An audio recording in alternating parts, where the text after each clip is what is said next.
Next, we're going to talk about how to subtract fractions with unlike denominators.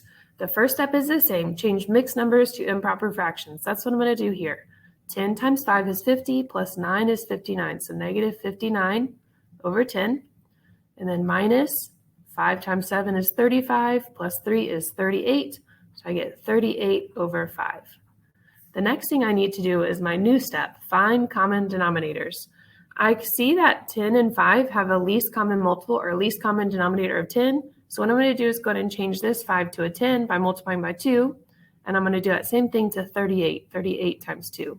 So now my fractions are going to be negative 59 over 10 minus 38 times 2 gives me 76. And 5 times 2 gives me that 10. Now that I have common denominators, I can move on to my next step, which is keep, change, change. Because this is a subtraction problem, so I'm going to keep negative 59 over 10, change subtraction to addition, and change 76 to negative 76 over 10.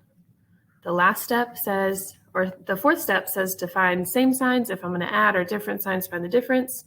These are same signs, so I'm going to add them together. Negative 59 plus negative 76, I'm just going to add those two negatives. I'm going to get negative 135.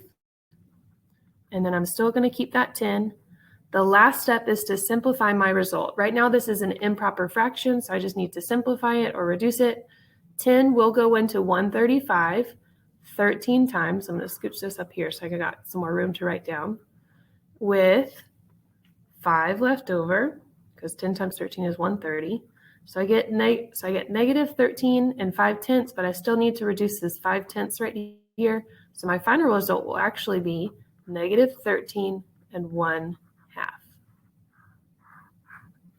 Done.